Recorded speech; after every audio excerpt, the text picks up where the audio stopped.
Paul from Alexander Knife Sharpening Laser Engraving. What I'm going to do today is I am going to revisit the Norton White Tile method. I hadn't realized it had been this long since I did it. The last time I did it was over 3 years ago. I only owned my very first laser at the time, so I didn't realize that it's been that long. And I want to revisit the method for a couple of reasons. One, there's a couple new things that people have done to make it work a little bit better. And I also have a whole bunch of new lasers to try it with. And I want to see how it comes out. I'm really interested to see what the UV laser can do with this. Basically, the formula I used to use before, which worked out pretty well for me, but it was very messy. I used denatured alcohol mixed with the titanium dioxide. That was the only two things I used. I mixed those two together. I put it at the time into like a hairdresser's mister bottle. It was messy and not the greatest way of applying it, in my opinion. But since then, I've recently saw someone doing it with an airbrush, and I have an airbrush here, and I wanted to try it with the airbrush. The other thing that they did was they added a glue to it.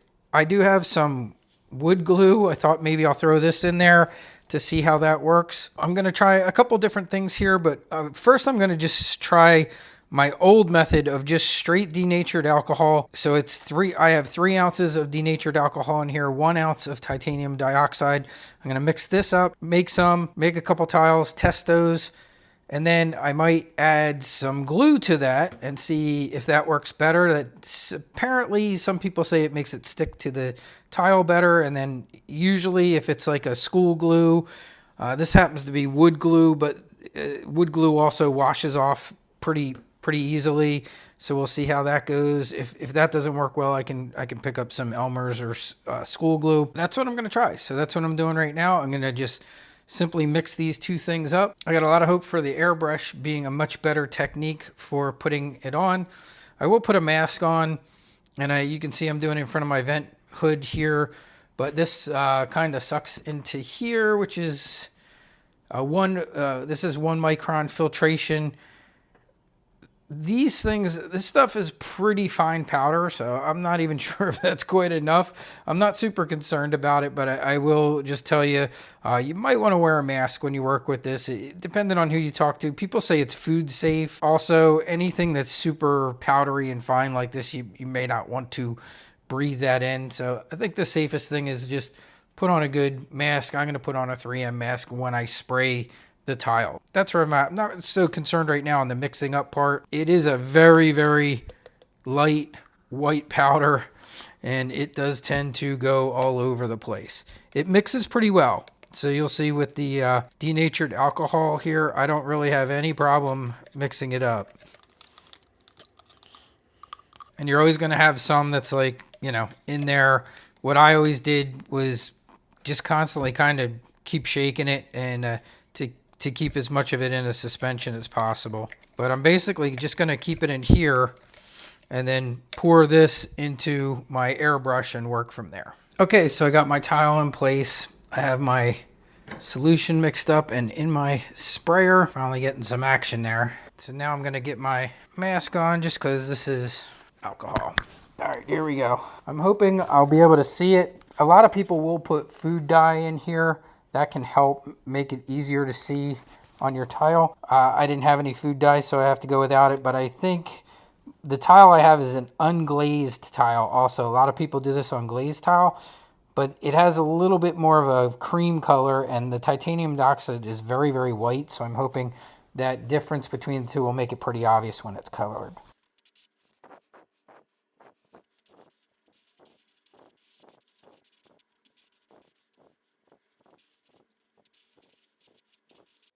Okay, so the first laser I decided to test was the S1 40 watt. This is at 19 power at 50 millimeters per second. And you will see the results here in a second, and it came out just great. Look at that. Really beautiful, nice dark black. Really happy with the results of that. That came out great. So I decided to try the 20 watt S1 next, which has a slightly smaller beam width, but it worked just as well. All I did was double the power. So instead of doing 19, I did around 38, 39 on the power. And again, 300 lines per inch, 50 millimeters a second. This one, I covered the entire tile, and you'll see how amazing the black came out. The only thing I did was I made a little mess up at the top. You'll see up there. And that was from, I started the laser and it was too low of a power and I didn't want to waste the whole tile. So I went back and kind of did it again until I had the settings and it looking the way that I wanted it to. But after cleaning it off, it was absolutely perfect, really nice, great engraving, and both of those lasers highly capable of getting an amazing engraving on a white tile using the Norton White Tile method. I did determine that it would be super helpful to have a little food dye in that Norton White Tile mix up of titanium dioxide. Anything that adds a little color to painting those white tiles would be real helpful. So I ran up to my local Safeway, got some cheap food dye.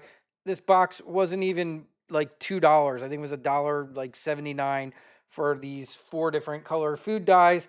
I picked green because green always seems to react well with my diode lasers.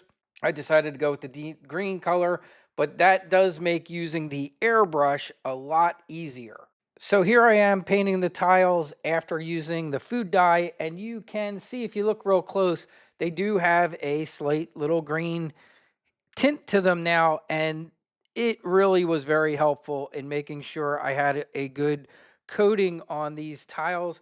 I also went out and I picked up some glazed tiles because I wanted to try those. All the other tiles I had were unglazed. They work fantastic, but I've seen a lot of people using glazed tiles, and I wanted to see how things went with the glazed tile. To help these tiles dry a little faster, I grabbed the Miko air duster that I showed you guys the other day that Ken gave us the discount for, and I just blew a little air over them. It doesn't knock the titanium dioxide off at all, and it did help the alcohol dry just a little bit faster. Because of the laser crosshair that comes out of the laser module, you can very easily line your tile up nice and square because you have a nice cross pattern coming out of your laser beam, and you can just put your tile in there and line it right up with that cross beam, and you know you are perfectly centered, straight, horizontal, and vertical. And you could easily do multiple tiles at one time if you wanted to in an S1. All right, so now I need to measure my height. I don't want my probe to touch where I just airbrushed, so I just put a tile in of equal size to get my height measurement. So after you put your tile in and you've done your measurement for your laser height and focus, it's very easy to then do the pattern of your tile because the xTool just takes measurement points. To do a square, you only have to measure 2 points. So I'm measuring a point on one side of this square and a point on the other, and then in the software, it draws the perfect square for me, and I can then put my artwork inside of that square, hit go, and we are underway again making another tile. And you can see we're just about done our tile here, and we'll pull it out, wash it off, and see how our results were here in a minute. Just a few more minutes. All right, so the second this tile came out, I noticed something didn't seem quite right. It looked like parts of the finish were chipping off, and I don't know if it was from settings or being too hot, but it wasn't working as beautifully as my unglazed tiles were. But I decided to, continue on with testing, but I really wasn't happy with this glazed tile. And you'll see here in a few minutes what I found out and what went wrong here. And this was not something I was aware of, but I'm going to make you guys aware of it. First, let's say this: all glazed tiles are not the same. So just know that, and that was what I eventually discovered here was going on, is that what I thought was a glazed tile that was done with like some type of a paint on glaze that was then baked. Well, let me show you what I noticed later here. So this tile was for me, and it's my old badge, and I wanted to redo it because I wasn't happy with the glazed tile. So I decided to do it on an unglazed tile, and you'll see how really nice it came out on the unglazed tile. Again, we have that perfect black. Everything looks right. You can even tell before washing the titanium dioxide off that something worked way better this time than did on that glazed tile. And the glazed tile was literally kind of like chipping, and I also noticed a bad smell that I didn't notice using the unglazed tile. And let me show you what I found out here in the end and what was going on here. Now, the unglazed tile looks so great, and there's a lot of great ways to give a tile a glazed finish. You can use like Mod Podge. There's plenty of paint-on finishes. There's spray finishes. You can give it a satin finish, a glossy finish, a flat finish, if you want to use an unglazed tile.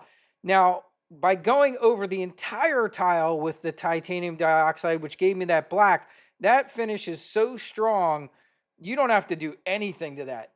That black is not coming off.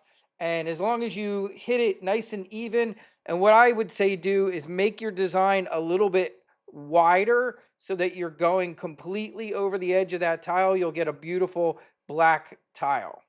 Next up, I wanted to do a black and white photograph on a glossy tile. So I grabbed those coated tiles again. I had two of them, and I had the 40 watt doing a photo, and I had my F1 Ultra doing a photo, and I immediately knew something didn't seem right. I kept seeing a ton of titanium dioxide powder sitting up on top because this thing was in with the vent all the way down and the protected shield down.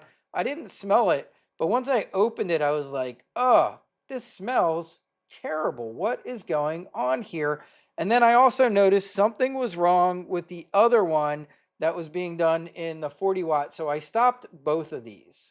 Oh, guys, I'm really surprised here. I never expected what's supposed to be a glazed tile here to have a film on it. And this peeled right off of this laser. That peeled right off after hitting it with titanium dioxide on top. And you can see that it actually it still even tried to mark underneath of it. But this glazed tile, I don't know what that's glazed with. It's almost like it's laminated. That is really strange. That also explains the terrible burning smell that smells like a burning plastic, because I think it was actually burning plastic. I'm surprised. Didn't expect that. All right, everybody, let's move on to the next process. We did the alcohol and titanium dioxide. I used no glue. It worked fantastic. And I'm honestly not seeing any reason why to mix the glue in. So now what I want to try is mixing titanium dioxide with just plain water and see how that works. Because I'm sure there might be some of you out there that aren't going to want to spray isopropyl alcohol into the air. So let's see how well the water works. I suspect the only difference we might see here will be that it's probably going to take a little bit longer to dry.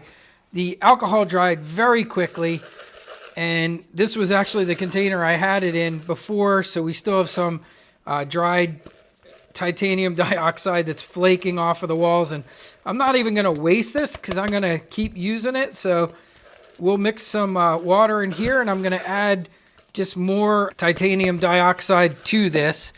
Our mixture was 1 to 3 the last time, so we're gonna mix in here 1 ounce of some fresh powdered white titanium dioxide. And you don't have to be, from what I've seen with this, you don't have to be super exact. Close works. Okay, so there's our 1 ounce, and hopefully I have 3 ounces here of water. 1. Looks like it's going to be close. 2. 3. Perfect. Yeah, had just enough water. All right, now I have an old mixer I'm going to go grab. So this is just an old little handheld mixer. And I am going to grab my food dye again. The green worked good last time, so we'll stick with that for now. I'm going to add a couple drops of that in. Did not affect the engraving at all. So there's like 4 drops. 1, 2, 3, 4. I did 5 drops of the green. All right, let's mix this titanium dioxide up. So this is a, what do you call it? Like a little coffee frother is what this is. And I found this works really killer for mixing up titanium dioxide in the stuff. In fact, it's sometimes almost too good. It doesn't need a ton. Puts a good bit of air in there, but I want to get it melt well mixed up. Yeah, I mean that's going well. Now the good thing is I probably don't even have to waste any of my titanium dioxide. If for some reason this didn't work out, I could probably let that dry out and just mix it with alcohol again. Basically, that's what I did with the alcohol. I just kind of let it dry. It's interesting. This looks a little bit more almost like paint. I got some bigger airbrush jars, so we're going to try that here too and see if this works better. The airbrush, the largest setting I found works the very best. Okay, so there we go with that. So this is still some alcohol one. You can see how much smaller this one is. This is just bigger and will hold more. But that should be fine. I'm going to kick on my air compressor down here.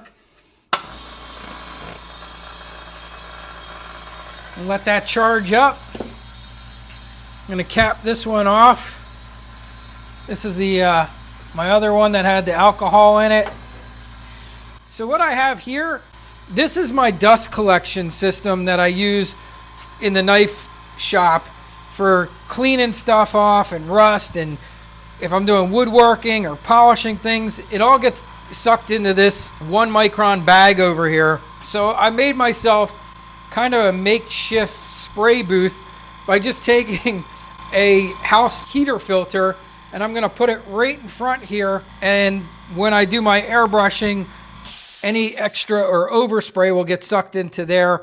That way I'm not messing that up so much, and then I can just keep this, and then eventually if it gets too full and filled up with junk, what I can do, this one's kind of big. I could probably get one a little better size, but the nice thing about this one, I could use 1/2 and then kind of flip it over and do the other half. And I think that's going to work really well. That will probably save me some cleanup that I had the last time. Okay, so I'm going to grab flat white tiles here. Let's get a couple of these coated. Okay, so here we go. We have these tiles ready to go. The airbrush seems to be working fine. I did change my airbrush to the absolute largest setting. It has a couple different nozzles that you can get for this particular airbrush. And I want to see if this works better too as far as coverage goes. And I think I'm going to grab, last time I used a towel, and I'm pretty sure I saved that same towel. I'm just going to grab that. Yeah, this is it. It's got a bunch of green on it. So let's see how the water does. I am going to grab a mask just to be on the safe side. Got my 3M mask. I'm going to close up my titanium dioxide here. All right, so let's paint some more tiles and see how the water does.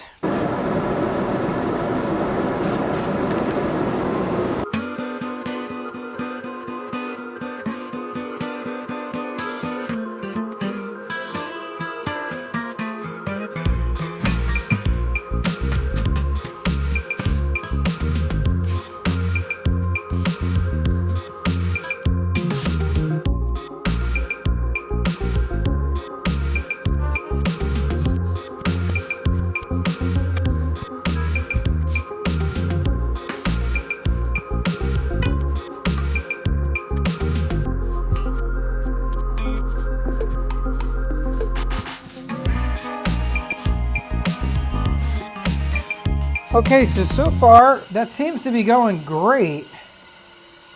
It's really interesting though, the mixing with the water, I don't know if it's just today or the light.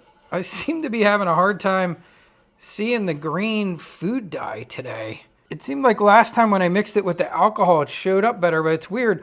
I can see it back here, no problem, but man, I'm really having a hard time seeing that on this tile. But it looks like it's well coated. I will say this, if that's drying, it's drying pretty darn quick. I'm just surprised at how hard I can slightly see the green tint there. But you can see like this looks very like minty green, but I'm not seeing it as easily on the tile. So maybe I'll try another color at some point too, or maybe even make this darker. I could add more to it. The food dye's, like I said, not going to hurt it at all.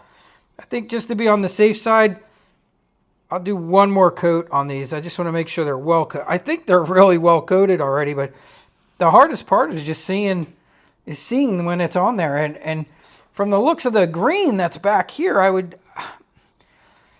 I think it's well coated already. Yeah, I think we're good. You know what? I'm going to leave it at that. I mean, just from the looks of that back there, I think there's plenty on there. So let's take one of these and get it engraving. We'll get it in the machine, get it going, and see how it goes. I don't want my probe to touch where I just airbrushed, so I just put a tile in of equal size to get my height measurement. When I click the height measurement button on the laser, it will then go down. The little probe reads that distance, and now it knows the height. And I'm just going to move that out of the way. What I'm going to do here is I am going to come up here to mark my piece. I pick circle. I just have to do 3 points on this and it will draw the perfect circle for me where it's supposed to be. And you'll see on the computer, the points start popping up as I do this. So all I have to do is I go right here. I go to 1 point on one edge. I pick another edge. Doesn't matter where you pick them. You just need 3 points.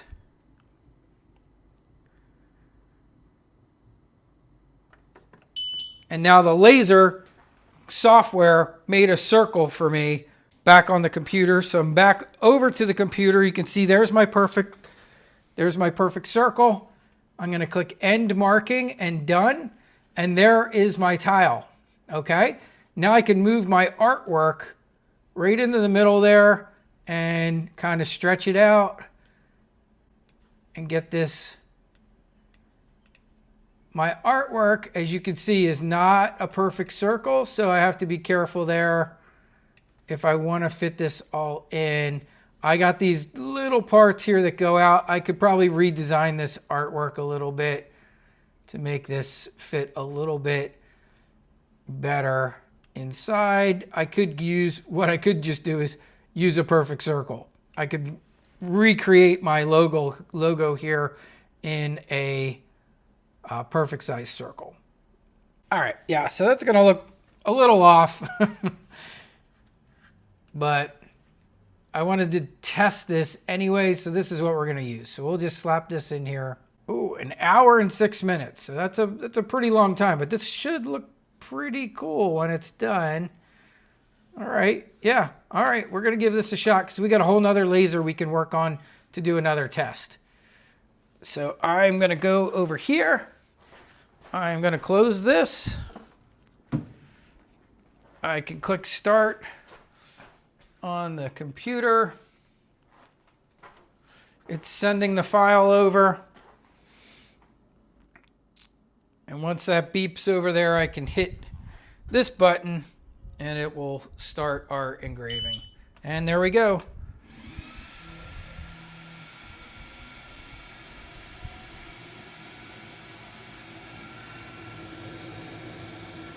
And it looks like it's working.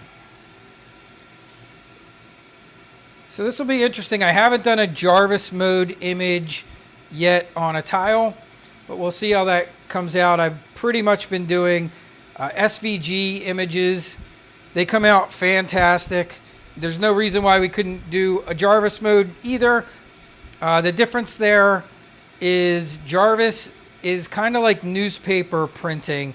The way it gives you gradients is by putting more dots in a specific area rather than a grayscale. If you do grayscale on a laser, it tries to do the image by controlling the power, more and less power. But sometimes that can be very challenging with certain things.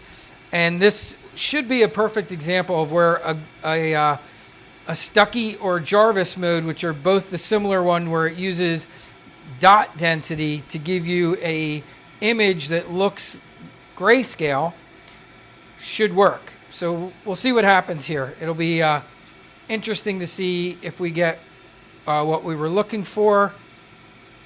And it's underway, but this one's going to take about an hour. So we'll be back in a little bit later and see how it's doing.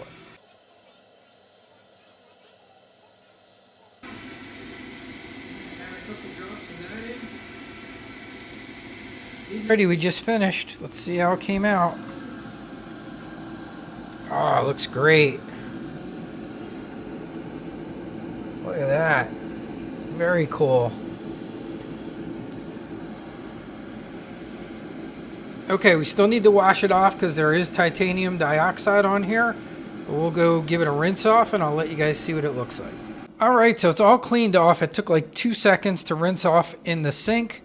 I wiped it with a Mr. Clean sponge and you can see it came out really great.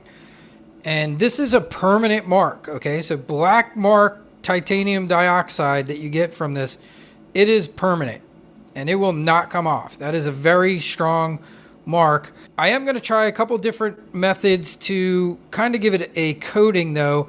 I'm going to try just the spray coating is going to be the next thing I'm going to try. I did try a painted on one, but I didn't like it.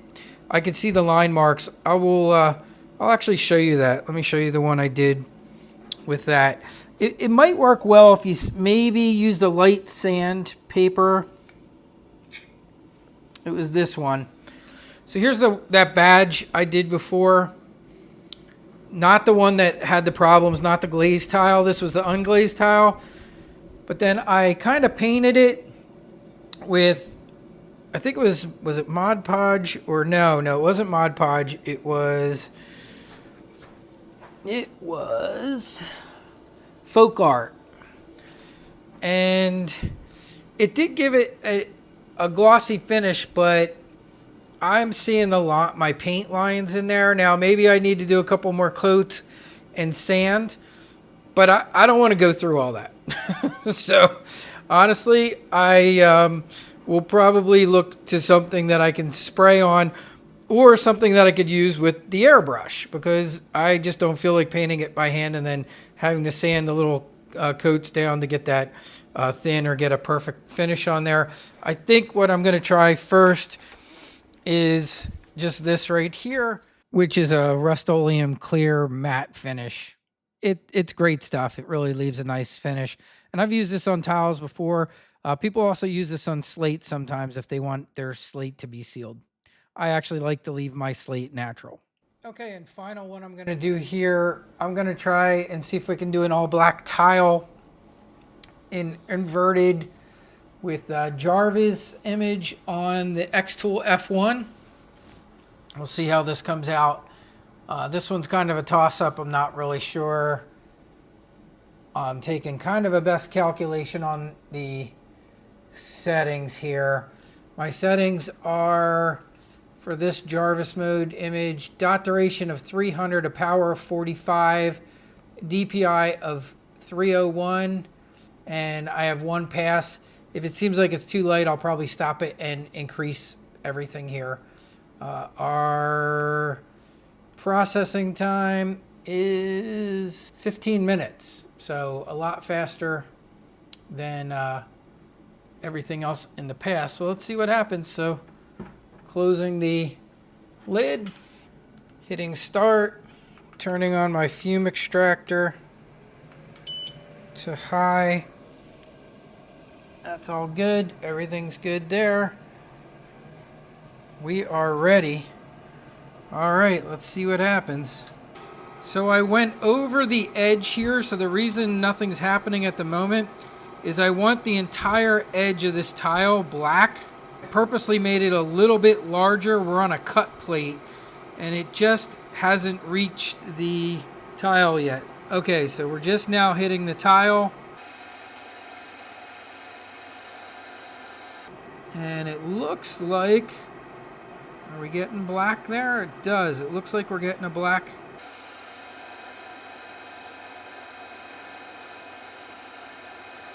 But it's not that deep black that I want. So I increased my dot duration to 1,000 and the power up to 50.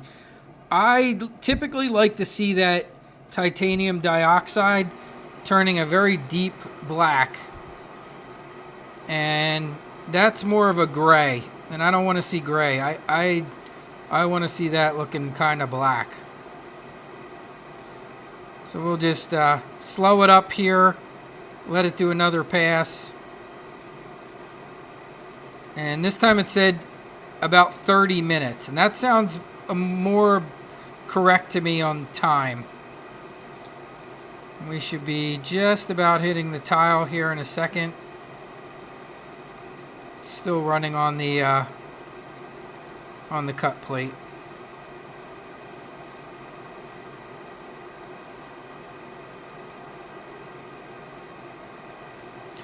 But by running it completely off the edge there, I can get a complete black engraving. And then I wouldn't have to do any kind of other finishing to that tile.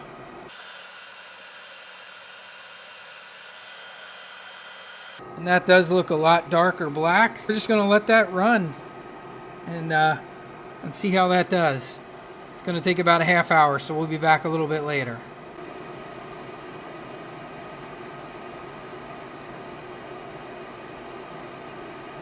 All right, all cleaned off, and there you go. So there's our F18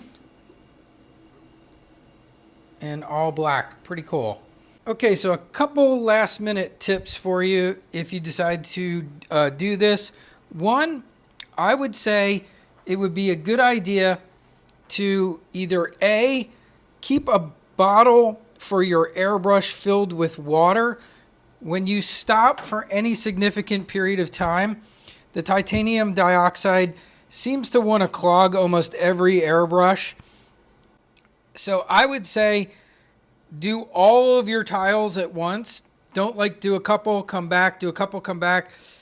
If you're going to do it that way, which is totally fine, what I would say is do your few tiles, switch your container out to your water, and just spray some water through your airbrush to clear it out, and you'll be good to go. And then you can go right back to going back and forth. If you over mix your titanium dioxide, it will almost become kind of foamy. I kind of mixed it up a little bit too much the last time. If you have a vacuum chamber, degas it, and it actually stays really mixed pretty nicely for a long time.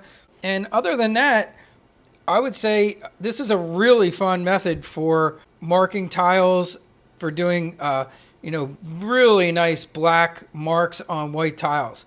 Now, here's my appeal to you guys. If you guys have done this before, or you know why my glazed tiles I got have that plastic coating on them, I'm assuming like I just got the wrong batch, or maybe there's different ways of glazing tile. It said it was glazed tile, but clearly that was a plastic coating on there. But if you know where I can get a glazed white tile that does not have a plastic coating on it, I would love to know that, because I really want to try this with a glazed white tile. I decided to keep the box. I have 2 cases of those, and I'm going to keep them because I did order the Eufy Make UV printer, and I think they will be totally fine to use with the UV printer when that gets in here. I can make colored things on those tiles, and I don't think it will matter at all that there's a plastic layer under there. So I decided to keep them. I didn't return them. but I would like to find a source of glazed tiles that are actually real glazed tiles and not with some weird plastic coating on them. And as always, if you enjoyed this, please like and subscribe to the channel and like the video. And I will leave links in the description of the video of most of the items I use to make this.